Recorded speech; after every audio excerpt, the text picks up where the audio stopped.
मेरे प्यारे दर्शकों को देश के सबसे पसंदीदा डिबेट शो देश की बहस में दीपक चौरसिया का नमस्कार। कन्याकुमारी से क्षीर भवानी तक, कोटेश्वर से कामाख्या तक, लक्षद्वीप से लेह तक जो सबसे बड़ा मुद्दा होता है उसमें हम आपकी राय जानकर चुनते हैं देश की बहस का विषय।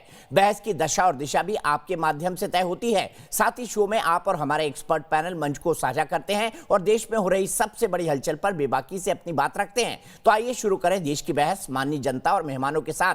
आज आपने देश की बहस का जो मुद्दा तय किया है वो है राम मंदिर के निर्माण पर राजनीति क्यों।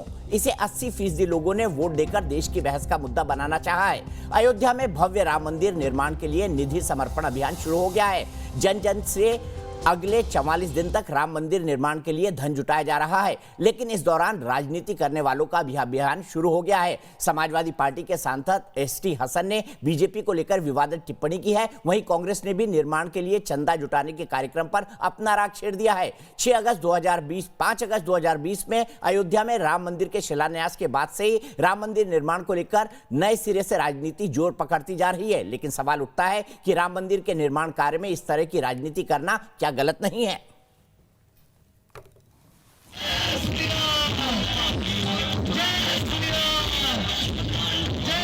राम मंदिर निर्माण को लेकर जहां देश भर में उत्सव का माहौल है, वहीं राजनीतिक दलों में ईंट से ईंट जोड़ने के बजाय ईंट से ईंट बज रही है। समाजवादी पार्टी का नाम लिए बगैर विश्व हिंदू परिषद ने उनके नेताओं पर राम मंदिर निधि समर्पण अभियान को लेकर राजनीतिक चश्मे चढ़े होने का आरोप लगाया। जो भ्रष्टाचार फैलाने वाले हैं, जालसाजी करने वाले हैं, वो तो करते रहेंगे और वो पकड़े भी जाते रहेंगे।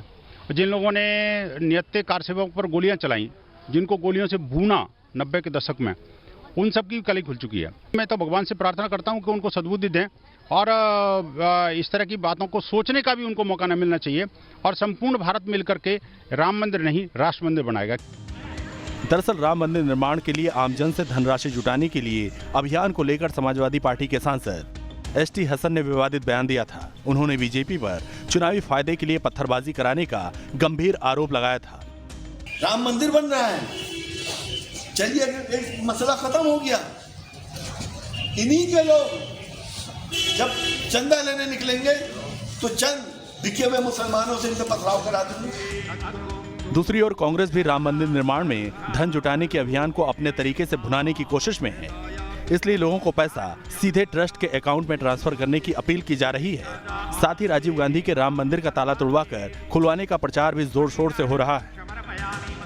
पहले राजीव गांधी जी ने उसका भूमि पूजन किया था, फिर उन्होंने राम मंदिर का ताला भी खुलवाया था। सुप्रीम कोर्ट के आदेश हो गए और प्रधानमंत्री जी ने भूमि पूजन किया वहाँ अयोध्या में। इनमें अकाउंटों में पैसा जमा हो, किसी कूपन को या किसी के चंदाखोरी में नहीं दे। ये अभियान है हमारा। खास बात यह है कि राम नाम जपते हुए कभी कमलनाथ हनुमान चालीसा का पाठ करते दिखे हैं, तो समाजवादी पार्टी के अध्यक्ष अखिलेश यादव ने राम मंदिर बनने के बाद सपरिवार रामलला के दर्शन करने का संकल्प लिया है। इस बीच देश के प्रथम नागरिक राष्ट्रपति रामनाथ कोविंद ने राम मंदिर निर्माण के लिए निजी खाते से 5,01,01 का अनुदान दिया है, जिस पर राजनीति शुरू हुई और वीएचपी की नसीहत भी आ गई। राष्ट्रपति जी ने स्पष्ट कर दिया है, उन्होंने व्यक्तिगत कैपेसिटी में दान दिया है। वह हिंदू है, नागरिक है, नागरिक के नाते उनको देने का अधिकार है। इस तरह की कंट्रोवर्सीज उचित नहीं है। देश की बहस में चर्चा ये है कि राम मंदिर पर सुप्रीम फैसले के बाद भी आखिरकार रामकाज में राजनीति कर अड़चनें क्यों डाली जा रही हैं? क्या इसके पीछे वोट बैंक पक्का करने का लक्ष्य तो नहीं है? और देश की बहस में हमारा आज का सवाल इसी से जुड़ा हुआ है। राम मंदिर निर्माण पर राजनीति नहीं होनी चाहिए, ये हम सवाल पूछ रहे हैं क्योंकि हमको लगता है कि राम का नाम से ही दुनिया चलती है, इसलिए इसके निर्माण पर राजनीति क्यों। हाँ या ना में जवाब आप दे सकते हैं। आप हमारी वेबसाइट पर जा सकते हैं, आप हमारे मोबाइल ऐप को डाउनलोड कर सकते हैं, आप हमारे ट्विटर हैंडल @NewsNationTV को जानते हैं, आप हमारे फेसबुक पेज पर भी जा सकते हैं और वोट कर सकते हैं। शो के दौरान अगर आपकी कोई राय है, सुझाव है या आप शो के अंदर शामिल होना चाहते हैं तो एक छोटा सा व्हाट्सएप बनाकर हमें 9711000066 पर भेज दें। सीधे मैं चलता हूं, सबसे पहले अपने पैनल को इंट्रोड्यूस करूंगा, लेकिन सबसे पहले मेरी बातचीत होगी डॉक्टर सुरेंद्र जैन से, जो कि ज्वाइंट जनरल सेक्रेटरी हैं विश्व हिंदू परिषद से। साथ ही साथ मेरे साथ बाद में बहस में प्रेम शुक्ला जी जुड़ेंगे, महंत राजू दास जी जुड़ेंगे, मेरे साथ मौलाना साजिद रशीदी भी होंगे, मेरे साथ मौलाना सईदुल कादरी जुड़ चुके हैं, मेरे साथ अनुराग भदौरिया भी होंगे, स्पोक्स पर्सन है समाजवादी पार्टी के, और विनोद बंसल साहब जो कि स्पोक्स पर्सन है विश्व हिंदू परिषद के, साथ ही साथ पीसी शर्मा जी पूर्व मंत्री हैं मध्य प्रदेश सरकार के, मध्य प्रदेश के जाने माने कांग्रेस के नेता हैं, भोपाल से विधायक भी है, दक्षिण पश्चिम से, उनसे भी बात करेंगे। उनका भी एक अनूठा धन संग्रह कार्यक्रम चल रहा है, लेकिन क्या इसमें राजनीति आनी चाहिए? सबसे पहले डॉक्टर सुरेंद्र जैन जी, मैं आपके पास आना चाहूंगा। कितना बड़ा अभियान है और क्या इससे क्या आप हासिल करना चाहते हैं, क्योंकि आप एक नहीं कई संकेतों को लेकर एक साथ चल रहे हैं? ये विश्व का सबसे बड़ा अभियान सिद्ध होने वाला है। केवल 44 दिनों के अंदर 13 करोड़ परिवार 65 करोड़ हिंदुओं से संपर्क करके उनका योगदान ये राम मंदिर के निर्माण के लिए अयोध्या पहुंचाना, और ये काम 44 दिनों के अंदर पूरे देश में 10 लाख टोलियां निकलेंगी, 40 लाख कार्यकर्ता इस काम में लगे। इतना बड़ा अभियान आज तक के इतिहास में कभी नहीं। आपकी बात ठीक है, भव्य तो बनेगा ही। माननीय सुप्रीम कोर्ट के आदेश के बाद जो भी इस पर राजनीति खेलता है, वो चाहे किसी भी व्यक्ति हो, उन्हें यह समझ लेना चाहिए ये राजनीति उनको और गहरे गर्त में ले जाएगी। स्वयं मुलायम सिंह यादव जी ने एक बार कहा था कि मैं राम से लड़ाई नहीं लड़ सकता, जो कोई इस निर्णय का अपमान करेगा, इसकी अवहेलना करेगा, ध्यान कर लेना वो सीधे सीधे राम से ही नहीं, इस देश के उस समाज से भी लड़ाई रहा है जो राम को केवल भगवान नहीं, राम को अपना सर्वस्व मानते हैं। आखिर इस देश की सुबह राम राम से शुरू होती है, इस देश की शाम राम के साथ समाप्त होती है, जीवन का प्रारंभ राम से होता है और जीवन का अंत भी राम नाम सत्य से होता है। इतने लोगों का जब वहां पर योगदान पहुंचेगा, इतना बड़ा संपर्क लोगों तक होगा, ये समझ लेना कि जन जन तक राम का संदेश पहुंचेगा, जन जन का सहयोग तो वहां पर पहुंचेगा। एक नए भारत का उदय हो। दीपक जी, जो इससे पूर्व आंदोलन चला हमारा 34 वर्ष तक, वो भी बहुत बड़ा आंदोलन था। उस 34 साल के अंदर 13 करोड़ लोगों ने 3 लाख गांव से आकर भाग लिया। वह आंदोलन भी विश्व का बड़ा, लेकिन उस आंदोलन ने सिद्ध कर दिया, जहां राम मंदिर के एक सत्य के रूप में सामने लेकर आया, वहीं पूरे देश को जागृत कर दिया, एक राष्ट्रीयता को नए ढंग से परिभाषित किया।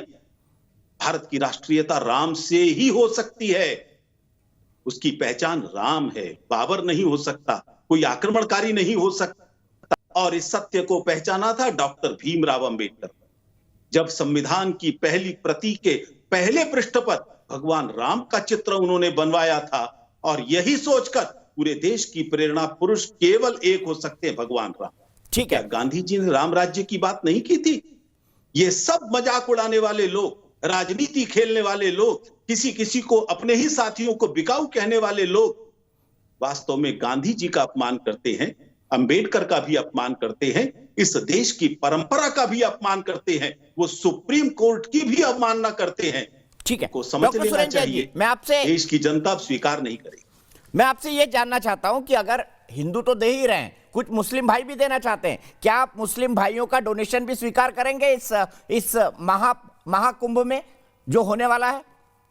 क्या एपीजे अब्दुल कलाम नहीं थे?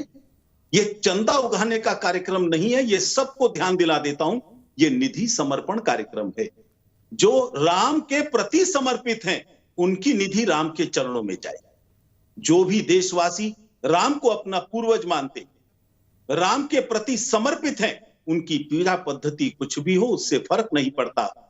हिंदू की भी परिभाषा वही है, राष्ट्रीय की भी परिभाषा वही है, उनका चंदा स्वीकार्य है। लेकिन अपने आप को सेकुलर कहलाने के लिए हम उनकी बस्तियों में घूमेंगे, उनके सजदे करेंगे, उनकी चौखट पर सर घिसेंगे। ये मुबारक हो उन सेकुलर लोगों को जिन्होंने गोलियां चलवाई होंगी राम भक्तों पर। ये हम नहीं करने वाले, क्योंकि जो राम का है वो सबका होता है जी, हमें यह सिद्ध करने की जरूरत नहीं है। अखिलेश यादव ने कहा है कि मंदिर बनने के बाद वो सपरिवार दर्शन के लिए जाएंगे, क्या उनका स्वागत है? स्वागत है। क्योंकि मुलायम सिंह यादव कोई जी भी आ वो सकता व्यक्ति है थे दर्शन जिनके बारे करने में के आप लिए। जिक्र कर रहे हैं कि उन्होंने गोलियां बरसाई थी। गोलियां बरसाने के बावजूद अगर वो इस बात को लेकर, क्योंकि वो कहते हैं कि वो सपरिवार आएंगे, इसका मतलब अपने पिताजी के कृत्य के ऊपर उनको पछतावा हो रहा है। उन्होंने ही तो कहा था यह परिंदा पर नहीं मार सकेगा। आज वहां भव्य मंदिर का निर्माण हो रहा है। 3 साल के अंदर वो भव्य मंदिर अपना साकार रूप लेकर हमारे सामने खड़ा होगा। और उनके पुत्र यदि आते हैं, मैं समझता हूं वो अपने पिता का गलतियों का पश्चाताप करने के लिए आ रहे होंगे, और ये आवश्यक भी है। तो कई सारे लोग बोल रहे हैं कि कांग्रेस के नेताओं को भी अब अयोध्या में जाके दर्शन करना चाहिए। क्या आपको लगता है 2024 तक जब भव्य मंदिर बन जाएगा तो राहुल और प्रियंका जाएंगे और आप लोग उनका स्वागत करेंगे वहां पर ट्रस्ट की तरफ से? ऐसा है कि वो अवसर के लिए कुछ भी कर सकते, वो जब ऊपर से जनेऊ धारण कर सकते हैं। कहां उनका वो बोल था कि मंदिर में वही जाते हैं जो लड़कियां छेड़ने के लिए जाते हैं, और वही चुनाव आते ही दर-दर की ठोकरें खाते हैं, हर मंदिर में चक्कर काटते हैं, अपना गोत्र बताने लग जाते हैं। मैं समझता हूं उनकी इन चालों को देश समझ चुका है। वो आए, एक भक्ति भाव से आए राम के प्रति, उनका कोई दिक्कत नहीं है, कोई अपमान नहीं होगा। लेकिन वो यदि आएंगे राजनीति खेलने के लिए, तो मैं समझता हूं कि अयोध्या की जनता भी उनको पहचाने। 2019 के हमने चुनाव देखे, एक शब्द हम हमेशा भारत की राजनीति में सुनते थे, धर्मनिरपेक्षता। लेकिन धर्मनिरपेक्षता के नाम पर 2019 में किसी के ने वोट नहीं मांगे। क्या आपको लगता है कि धर्मनिरपेक्षता की राजनीति का वक्त अब इस देश के अंदर खत्म हो चुका है? धर्मनिरपेक्षता भारतीय संविधान के प्रति, जनता के प्रति, भारत के जीवन मूल्यों के प्रति एक बहुत बड़ा अपमान है। उनके साथ छल कपट किया गया है। धर्मनिरपेक्षता का मतलब इन्होंने धर्म विरुद्ध बना दिया। क्या आपका धर्म नहीं है एक पति के रूप में अपनी पत्नी के प्रति? आप कैसे धर्मनिरपेक्ष हो सकते हैं जी? इसलिए धर्म का मतलब कर्तव्य है। इन्होंने ना धर्म को समझा है, ना देश को समझा है, ना राम को समझा है, ना देश की जड़ों को पहचाना है। केवल इस शब्द को भुनाने का प्रयास किया है, और एक बहुत बड़े समाज को, ये बहुत बड़ा दुर्भाग्य है दीपक जी, जो मैं आज आपको बताने जा रहा हूं। इन्होंने इस धर्मनिरपेक्षता की आड़ में देश के बहुत बड़े मुस्लिम समाज को देश की जड़ों से अलग रखने का षड्यंत्र किया। उनके मन में अलगाव के बीज निर्माण करने की कोशिश की है। आखिर सत्यमेव जयते जब मैं कहता हूं, इसमें कौन सी धर्मनिरपेक्षता आड़े आ रही है जी? ये हिंदू ही तो कहता है कि भाई सर्वधर्म संभाव, सभी का मार्ग अलग अलग हो सकता है, लेकिन सबके लक्ष्य एक ही है। मुंडे मुंडे मतिर भिन्ना, ये हिंदू ही कहता है। इसलिए हिंदू को धर्मनिरपेक्षता का पाठ पढ़ाने का कोई दुस्साहस ना करे। हिंदू समाज अब इसको स्वीकार नहीं करेगा। डॉक्टर साहब, मैं आपको एक तस्वीर दिखाने वाला हूं जो विचलित करने वाली है। कई बार क्या होता है कि जब टोलियां चलती है तो उसमें हुड़दंग भी होता है। एक तस्वीर बुलंदशहर से आई है, वायरल हो रही है। मैं चाहता हूं कि मेरे प्रोड्यूसर नीरज जो ऊपर बैठे हैं उसको दिखाइए, फिर मैं आपसे चाहूंगा कि आप उस पर टिप्पणी करें। दिखाइए बुलंदशहर की निधि समर्पण अभियान की वो तस्वीरें जो आज वायरल हुई हैं।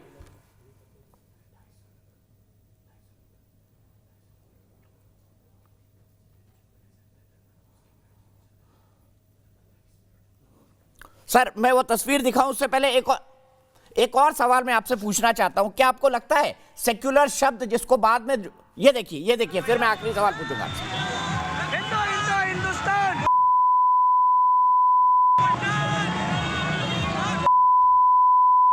ठीक है, मैं अब इसको सेंसर कर रहा हूं। सर, मेरा तस्वीर दिखाने का यह मतलब था, यहां पर लगातार इस निधि अभियान के नाम पर उन शब्दों का इस्तेमाल किया जा रहा है, गालियां इस्तेमाल की जा रही है, हम जो टेलीविजन पर नहीं दिखा सकते। आप क्या कहेंगे? क्या कुछ हुड़दंगी भी इसमें शामिल हो जाएंगे? आप इससे कैसे बचेंगे?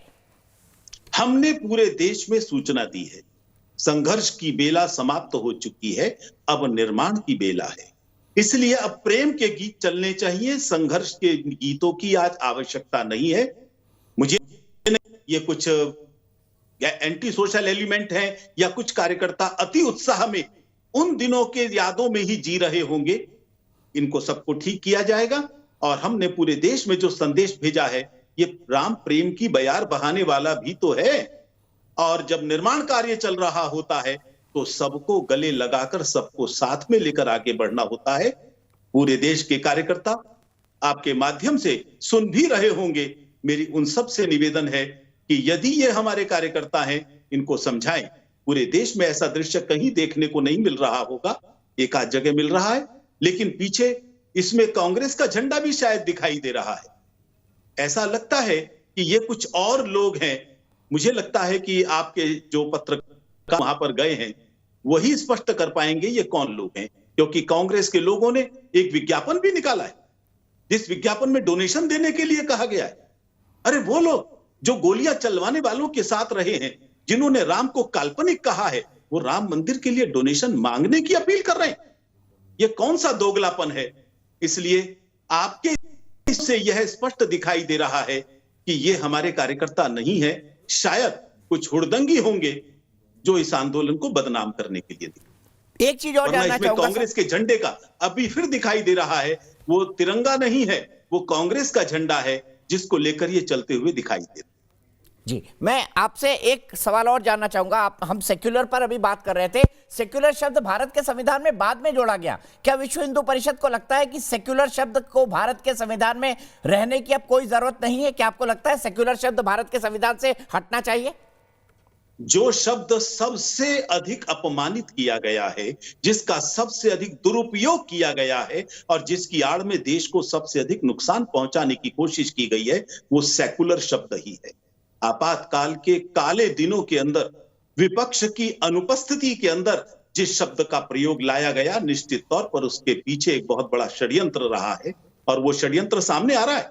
कभी एनसीईआरटी का स्पष्टीकरण आता है, कभी किसी का आता है। इसलिए मैं समझता हूं बिना परिभाषित किए जो शब्द इतने सालों से संविधान में था, उसको संविधान से हटा देना चाहिए। भारत को सेकुलरिज्म का पाठ पढ़ने की जरूरत किसी से नहीं है। ठीक है, आखिरी सवाल सर, क्या विश्व हिंदू परिषद जो अयोध्या में प्रस्तावित मस्जिद है, जो सुप्रीम कोर्ट ने कहा है, उसके लिए डोनेशन देगा? क्या मानना है विश्व हिंदू परिषद को, देना चाहिए या आपको लगता है कि नहीं ये दूसरी आस्था का विषय है इसलिए विश्व हिंदू परिषद इस पे किसी तरह का दान नहीं करेगा? जब भी कभी मस्जिद के निर्माण के लिए हमारा सहयोग मांगा गया, दीपक जी, हिंदू की लेगेसी चेरामन की लीगेसी है। चेरामन मस्जिद वो मस्जिद है जो पहले मंदिर हुआ करती थी, लेकिन जब मुसलमान व्यापारी के तौर पर मालाबार में आए और उन्होंने कहा कि हमको नमाज पढ़ने के लिए एक जगह चाहिए, हमने मंदिर में जगह दी। फिर उन्होंने कहा स्थायी जगह दीजिए, हमने उनको मंदिर भी अर्पित कर दिया था। अगर वो आज भी हमसे सहयोग मांगेंगे कि हमको मस्जिद निर्माण के लिए सहयोग चाहिए, तो मैं समझता हूं हिंदू पीछे नहीं हटेगा। हिंदू ने बहुत मस्जिदें पहले भी बनवाई हैं, लेकिन उन मस्जिदों से अगर बगावत की बू आएगी, उन मस्जिदों से अगर बाबर जिंदाबाद के नारे उठेंगे, पाकिस्तान जिंदाबाद के नारे उठेंगे, तो निश्चित तौर पर वो मस्जिद विचार करने लायक होगी। ऐसा लगता नहीं कि सुप्रीम कोर्ट के निर्णय से बनने वाली मस्जिद इस तरह की किसी जिहाद का अड्डा बनेगी। वहां पर भी वही आवाज उठनी चाहिए, प्रेम की बयार बहनी चाहिए, ऐसा हमको लगता है। फिर भी सहयोग मांगेंगे हम जरूर। बहुत बहुत शुक्रिया डॉक्टर सुरेंद्र जैन हमसे जुड़ने के लिए। अपने पैनल को इंट्रोड्यूस करूं उससे पहले प्रदीप चौरसिया मेरे दर्शक वाराणसी से जुड़ गए हैं। प्रदीप, क्या कहेंगे आप इस अभियान पे, कैसे देखते हैं आप? ये अभियान बहुत अच्छा है और इसमें हम सबको अपने बढ़ चढ़ करके सहयोग करना चाहिए। और इसका हमको अंदाजा नहीं था कि हमारी बेटी जो नागपुर से आई है उसकी इच्छा होगी कि उसने जो अपनी इच्छा व्यक्त किया कि पापा जी जब राम मंदिर बनने लगेगा तो हमको बताइएगा, हम इसमें सहयोग करना चाहेंगे। और आज जब ये अभियान शुरू हुआ तो उसने आगे बढ़ करके 5,100 रुपए का सहयोग किया। तो ये अभियान जन जन का है और राम सबके मन में बसते हैं और राम जो है इस देश की पहचान है। ये मर्यादा पुरुषोत्तम राम है, इनको मुसलमान भी इमाम हिंद बोलते हैं। इसका जो भी कोई विरोध करता है उसको समझ नहीं आता भारत के चरित्र के बारे में, तभी वो विरोध। ठीक है, बहुत बहुत शुक्रिया प्रदीप जी। मैं सीधे चलूंगा अनुराग भदौरिया जी के पास। अनुराग भदौरिया जी, अखिलेश यादव भी राम मंदिर में दर्शन करने जाने वाले हैं, बड़ी अच्छी बात है, लेकिन मैं शुरू करना चाहता हूं आपके सांसद जी के बयान से। बिके हुए मुसलमान कौन है? एचटी हसन के मुताबिक कौन मुसलमान है जो बिके हुए हैं? वो जो समाजवादी पार्टी को वोट नहीं देते वो बिके हुए मुसलमान है, या जो समाजवादी पार्टी को वोट देते हैं वो बिके हुए मुसलमान है? क्योंकि हसन साहब ने ये कहा है। देखिए, एक बात आपको माननी पड़ेगी, इस देश के अंदर में धर्म की राजनीति अगर कोई करता है, धर्म हमारा आस्था का विषय है, राजनीतिक विषय नहीं है। भारतीय जनता पार्टी इसको राजनीतिक विषय बनाती है। ये देश के लिए, समाज के लिए चिंता की बात होती है। वो चाहती है कि धर्म के, जाति के, राजनीति के रास्ते से हम सत्ता को हासिल कर लें। इसलिए पूरा हिंदुस्तान इस बात से भयभीत रहता है कि भारतीय जनता पार्टी कब जाति धर्म की राजनीति समाज के अंदर शुरू कर दे, किसी को नहीं पता।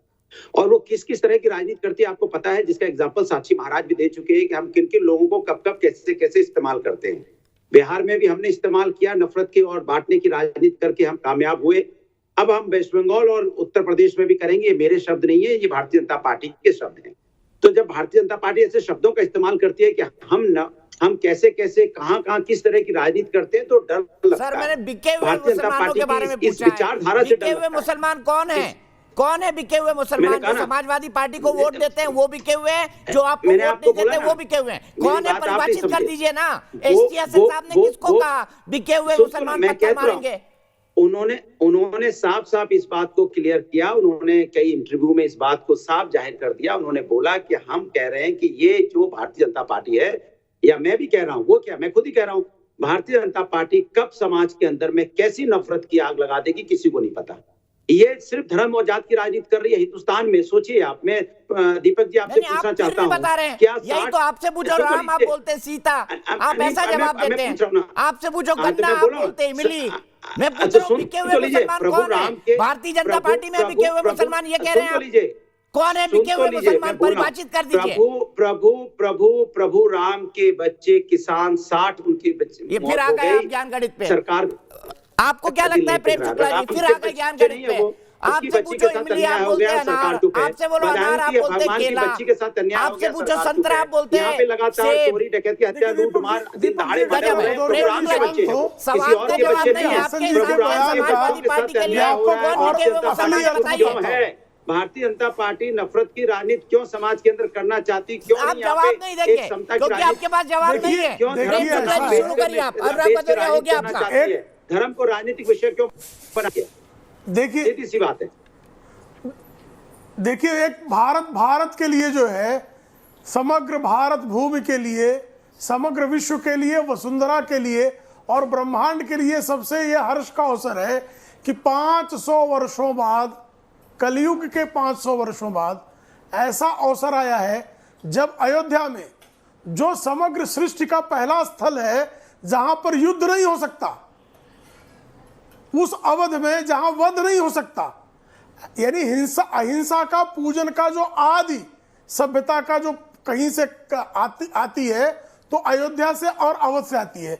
उस अयोध्या में हिंसा करके, लोगों की लाशें बिछाकर, वहां पर राम जी के मंदिर का विध्वंस करके जो एक कुकृत्य किया गया था, अब वहां पर उस विध्वंस को समाप्त करके अगर एक भव्य दिव्य राम मंदिर का निर्माण हो रहा है तो ये सभ्यता, आज संयुक्त राष्ट्र क्या है?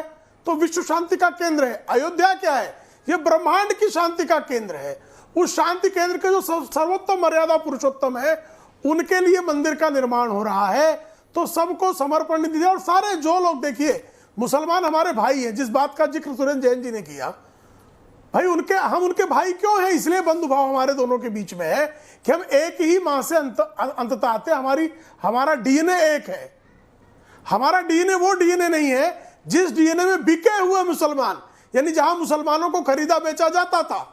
हजरत यूसुफ के पहले मिस्र में खरीद बिक्री होती थी, एक सभ्यता है वहां की।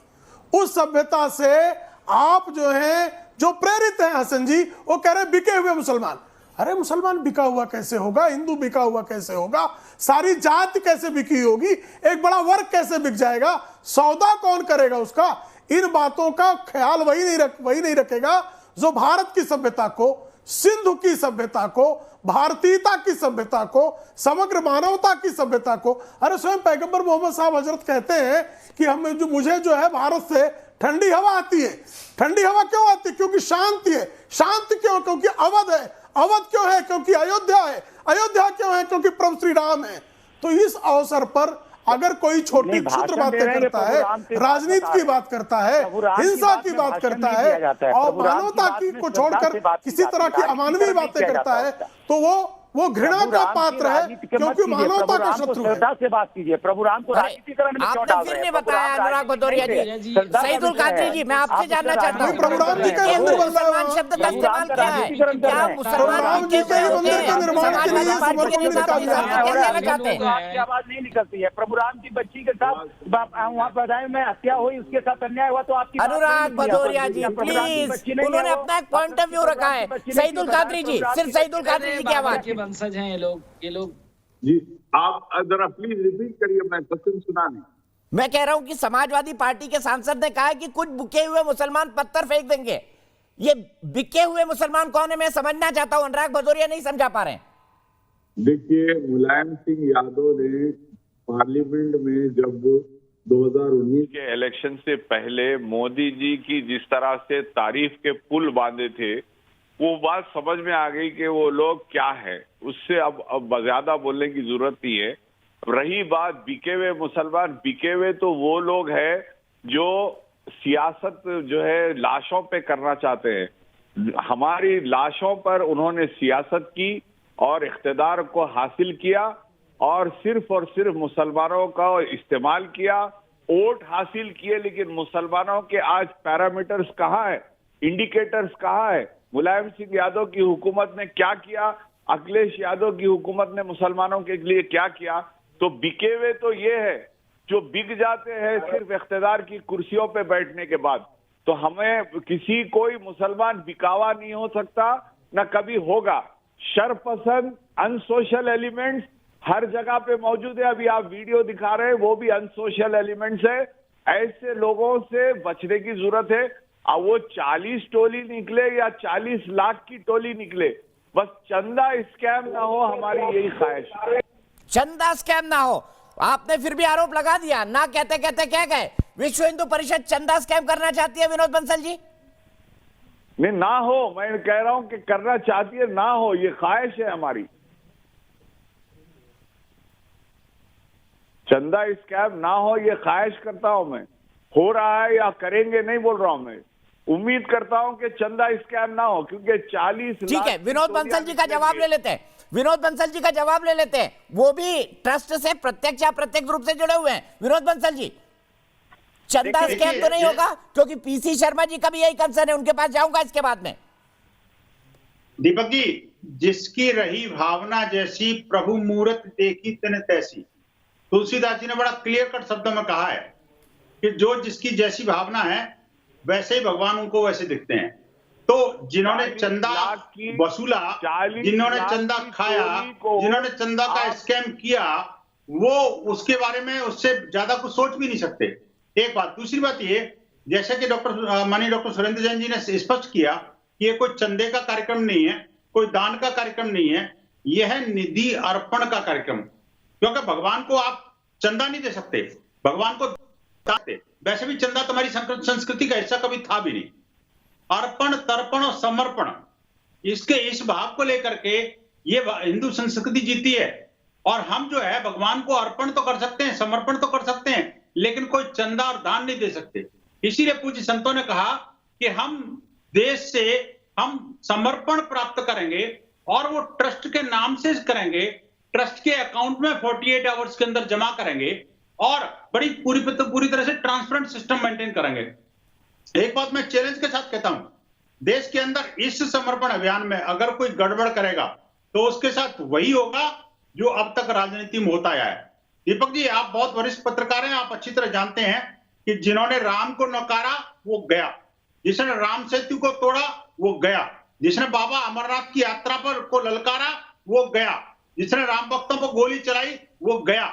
और अब जो है, जो राम के साथ द्रोह करेगा, जो राम के साथ छल करेगा, भगवान राम के समर्पण के साथ में कोई दुराव करेगा और जो राम के साथ में राजनीति करना चाहेगा इन सब मामलों को लेकर के, निहित स्वार्थों के लिए, वो भी जाने वाला है। ठीक है, सीधे पीसी शर्मा जी के पास चलता हूं। पीसी शर्मा जी, सीधा सवाल है, आपको भी शक है जो निधि समर्पण अभियान चल रहा है उस पर? आपने भी एडवर्टाइजमेंट निकाले, आपने एक रैली निकाली और ये दिखाने की कोशिश की कि कांग्रेस भी मंदिर निर्माण के समर्थन में है। क्या ये बदला हुआ मन है या आपको अभी भी शक है कि विश्व हिंदू परिषद इस निधि समर्पण अभियान में कुछ झोल करेगी, जिसके चलते आपने वो रैली निकाली?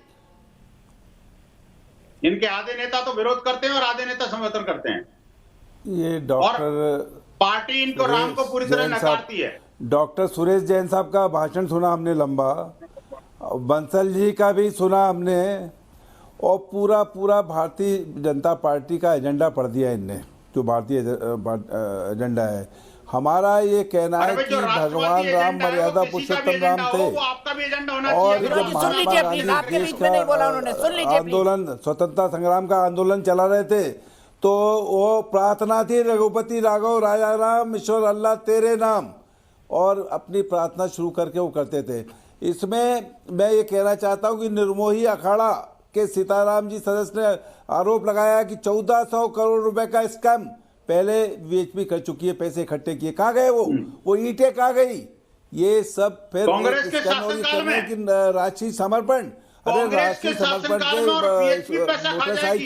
मोटरसाइकिल स्कूटर पर ये दबिश डाल के लेंगे, दबिश डाल के सब होगा, वो सरेंडर करा रहे हैं क्या लोगों को? अरे जिसको देना है राम मंदिर ट्रस्ट, ये हमने यहाँ पे उनके पूरे अकाउंट नंबर दिए हैं, ये राम मंदिर ट्रस्ट ने अपने अकाउंट नंबर दिए हैं, उसमें डालिए। मोदी जी कहते हैं डिजिटल इंडिया का जमाना है, अरे डिजिटल दीजिए ना, आप पब्लिसिटी कर दिए, पेपरों में दे दिए, न्यूज नेशन को दे दीजिए, बता दीजिए 84 जी को भाई ये इसके लिए चंदा चाहिए। अरे चंदा ले रहे हो, पहले भी चंदा लिया, ये समर्पण वाला मामला कहाँ से आ गया? आप कूपन भेज रहे हो कि 1000 का कूपन है, 2000 का कूपन है, इससे पैसे लेके आइए, ये जबरदस्ती लेने का क्या मतलब? भाई जिसको भी देना है, दान देना है अपने भाव से। हिंदुस्तान पूरा राम में है। जब आप निकलते हैं गांव के अंदर तो जयराम जी कहते हैं, राम राम कहते हैं, लेकिन ये पूरा भारतीय जनता पार्टी का एजेंडा ये परोसा जा रहा है। और इसके माध्यम से आज देश के अंदर, आज ये कोरोना काल के बाद और जिस तरह से स्थिति हुई है, लोग बेरोजगार हुए हैं। भाई रोजगार की बात करो, 2 करोड़ लोगों को रोजगार देने की बात थी। इस देश को यहाँ पे उद्योगों की बात होना थी, वो हो नहीं रही है। लोग डीजल पेट्रोल के भाव बढ़ रहे हैं, एक आम आदमी, छोटा गरीब आदमी, उसके जेब में पैसे नहीं है। और ये जब यहाँ मध्य प्रदेश में चुनाव हुए बाई इलेक्शन, तो ये कहा गया कि जो बीजेपी को वोट देगा वो भगवान राम को सीधा हो जाएगा। तो ये पूरी तरह से बीजेपी का एजेंडा परोस रहे हैं। हम कह रहे हैं कि जिसको भी देना है दान वो दे देगा, अकाउंट नंबर है, उसके लिए पूरे जुलूस निकालने की, मोटरसाइकिल निकालने को, जो आपने अभी सीन बताया। मैं जवाब दे देता हूं। पीसी शर्मा जी, आपने एक लॉजिकल सवाल उठाया है। पीसी शर्मा जी, आपने एक लॉजिकल सवाल उठाया है। विनोद बंसल जी जवाब दीजिए, डिजिटल इंडिया में कूपन क्यों? बताइए मुझे, जवाब दीजिए इस बात का। देखिए, पहले तो मैं दीपक जी बड़ा स्पष्ट कर दूं कि ये प्रश्न किसने पूछा जिसने राम को नकारा? ये प्रश्न किसने पूछा जिसने राम सेतु को तोड़ा? ये प्रश्न किसने पूछा जो अमरनाथ की यात्रा नहीं चाहते थे? जो ये प्रश्न किसने पूछा? अरे हमारे पूर्वज राम राम कर रहे हैं, रघुपति राघव राजा राम महात्मा गांधी। जब आप लोगों का पता नहीं था, आप लोगों का कोई लेना देना नहीं था, बाबा साहब अम्बेडकर की बात करो, आपका लेना देना नहीं था। ये हिंदुस्तान की आजादी दिलाई महात्मा गांधी के नेतृत्व में, वो राम, रघुपति राघव राजा राम। और आप राम सेतु की बात कर रहे हैं, राम सेतु तोड़ने की बात अटल बिहारी वाजपेयी की सरकार ने की थी, और अटल बिहारी वाजपेयी ने कहा था कि ये मेरा ड्रीम प्रोजेक्ट है, या नहर बनेगी, या नहर बनेगी, ये कहा था उन्होंने। राम भक्तों से हिसाब मांग रहे हैं, कमाल की बात है। अरे ये घोटालेबाज जो 2G के, अरे पर ये निर्मय अखाड़ा जिसने ये आंदोलन चलाया था राम मंदिर बनाने का, उसने चार्ज लगाया है। सीताराम जी सदस्य ने 1400 करोड़ रुपए खा गए, ये 1100 करोड़ में तो राम मंदिर बन जाएगा। वो 1400 करोड़ रुपए का हिसाब दीजिए। ये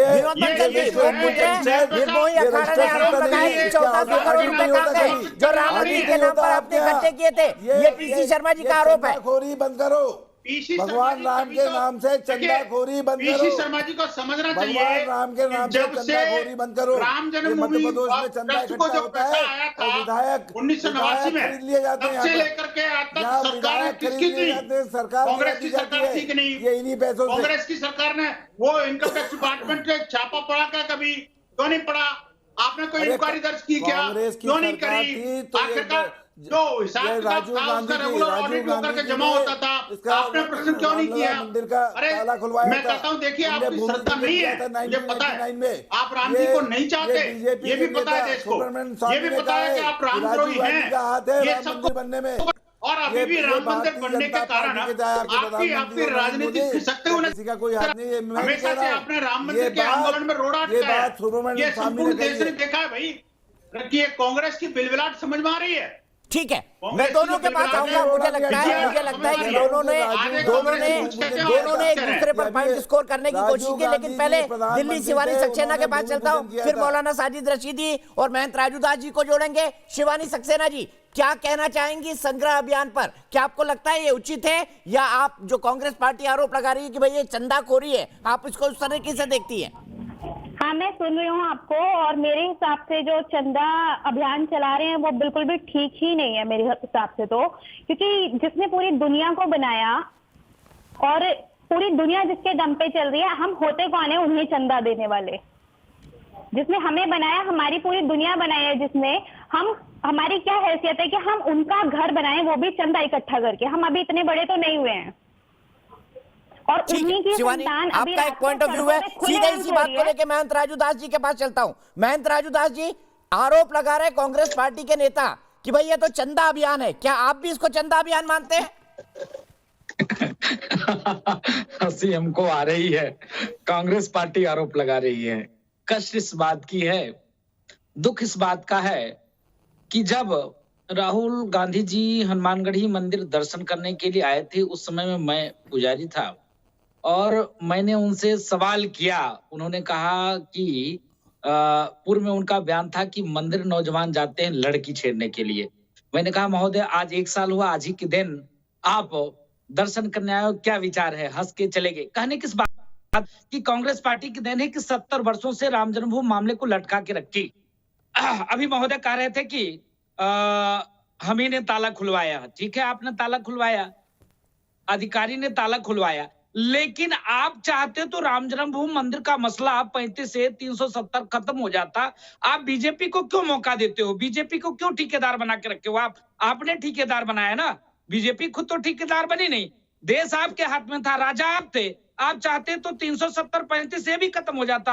आप चाहते तो राम जन्मभूमि का मामला भी खत्म हो जाता, भव्य दिव्य राम जन्मभूमि मंदिर निर्माण हो जाता। क्योंकि आप तो कहते हो भूमि पूजन मैंने किया था। जब आपने भूमि पूजन किया तो मंदिर क्यों नहीं बनाया? दूसरी बात रही चंदे की बात, अभी नरेंद्र मोदी जी ने भी नहीं किया, ये सुप्रीम कोर्ट के आदेश से हो रहा है। आपके बीच में नहीं बोला, मुझको बोलने दीजिए। मैं आपके बीच में नहीं बोला, मुझको बोलने दीजिए। सुनिए, यह आस्था का विषय है और पूरे देश का आस्था जुड़ा हुआ है राम जन्मभूमि से, और हर व्यक्ति चाहता है कि राम जन्मभूमि पहुंचे।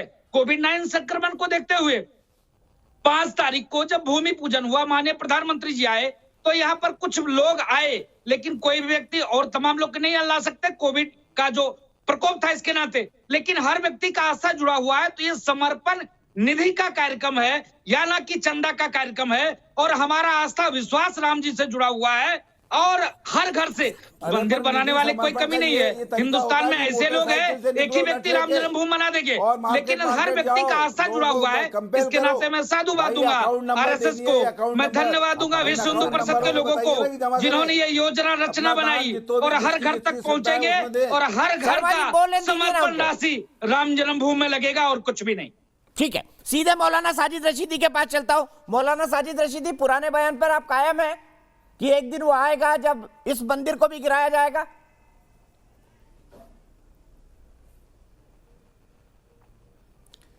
देखिए दीपक भाई, मैं अपनी बात यहाँ से शुरू करूँगा कि 400 साल पहले क्या हुआ था।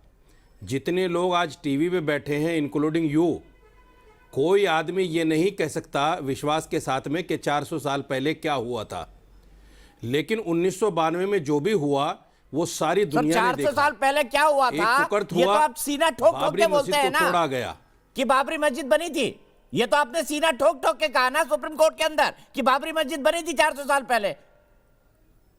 नहीं सुन भाई चौरसिया जी, सुन लीजिए मेरे भाई, ये तो अच्छी बात नहीं है कि आप दूसरों के सामने नहीं बोल रहे थे, मेरे सामने बोल रहे हैं। सर मैं तो आपसे मेरा क्रॉस जवाब क्वेश्चन पूरा कर रहा हो हूं, जाए, फिर बोलिए, एक सवाल पूरा और कर मौका लीजिए। देता हूं मौलाना साहब मैं आपको। जवाब दूंगा उसका भी। हमारा प्रेम भाव जग मौलाना जाहिर है। साहब की बात को हम भी जवाब देंगे, हमको एक मौका चाहिए। मैं ये कह रहा हूं, शायद आप जवाब उन लोगों की तरफ से दे रहे हैं जो इस वक्त स्क्रीन पर मुझे नहीं दिख रहे हैं।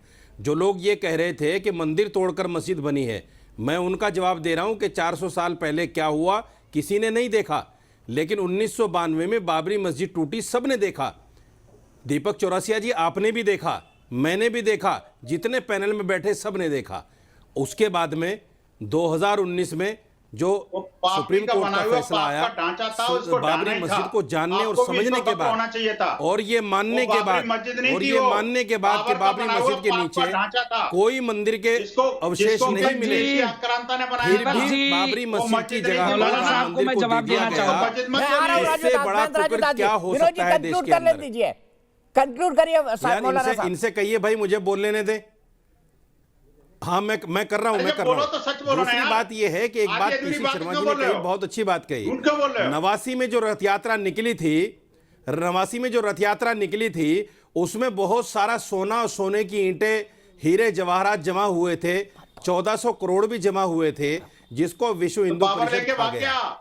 आज फिर ये अपनी नाव फिर राम के नाम पर अपने आप को जीवित करना चाहते हैं। विश्व हिंदू परिषद मर चुका है, दफन हो चुका है, फिर जमीन तलाश कर रहा है राम के नाम पर, फिर चंदा इकट्ठा करना चाहते हैं, फिर अपने आप को कहीं ना कहीं जमीन पर लाना चाहते हैं। मेरा मानना यह है कि चंदा क्यों कर रहे हैं आप?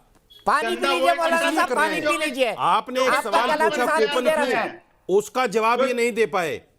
डिजिटल जमाना है, डिजिटल का जमाना है, अकाउंट नंबर दे दीजिए, करोड़ रुपए आ जाएगा। आप क्यों जाना चाहते हैं क्यों जाना चाहते हैं कि विश्व परिषद फिर इसमें घोटाला करेगा? दुख इस बात की है दीपक जी कि मौलाना साहब नहीं देखा, किसी ने भी बताया, किसने देखा है? कष्ट इस बात की है कि अयोध्या में हिंदू और मुसलमान जिस भाव से रहता है, उस भाव से मौलाना साहब अपने मुसलमानों के साथ भी नहीं रहते होंगे।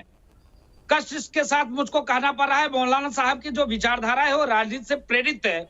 यहाँ का हिंदू और मुसलमान, अयोध्या में 99% साधु संत रहते हैं, 1% मुसलमान है, और 17 से 18 मस्जिद है। 17 से 18 मस्जिद में अजान होते हैं और सब पे माइक लगे हुए हैं। बीच में मस्जिद है, चारों तरफ मंदिर है, कोई छूता तक नहीं, कोई रोकता नहीं, कोई टोकता नहीं, और सब एक साथ रहते हैं। मैं अपने भंडारा करता हूँ तो मुस्लिम बुद्धिजीवी भी आते हैं। अब ये बोल रहे थे, मैं एक साधु ने उच्चतम न्यायालय का आदेश के बावजूद भी भव्य अयोध्या में वैसी मस्जिद नहीं जैसी मस्जिद में इनको बना के दे रहा हूँ। उसके बाद अयोध्या का किसी भी मुसलमान से आप पूछोगे, अयोध्या का बुजुर्ग पुराने महात्मा गांधी ने कहा था, रघुपति राघव राजा राम ईश्वर अल्लाह तेरे नाम था।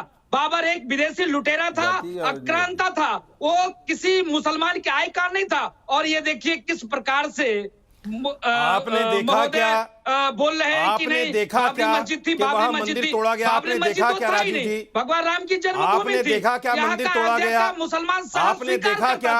आपके किसी पुरखे ने आपको बताया क्या? और ये क्या बात कर रहे हैं? आपके दादा परदादा ने किसी ने बताया क्या? अरे शांत हो ये जाओ, काल्पनिक बातें आप करते हैं टीवी पर बैठकर, शर्म आनी चाहिए भाई। ये काल्पनिक बातें करते हैं आप बैठकर, तुम्हारे आइकान थे क्या? ये काल्पनिक बातें करते हैं आप बैठकर, बाबर के औलाद हो, ये सारी काल्पनिक बातें हैं। मानते हो तो तुम भी 1992 में बाबरी मस्जिद टूटी, तुम भी अपराधी हो और कुछ भी नहीं। 1992 में बाबरी मस्जिद टूटी, क्या आपकी आंखों ने नहीं देखा?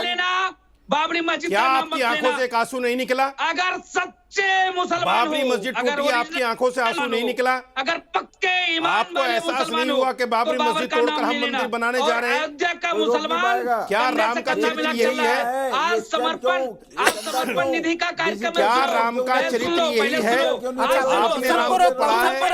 राम को मर्यादा पुरुषोत्तम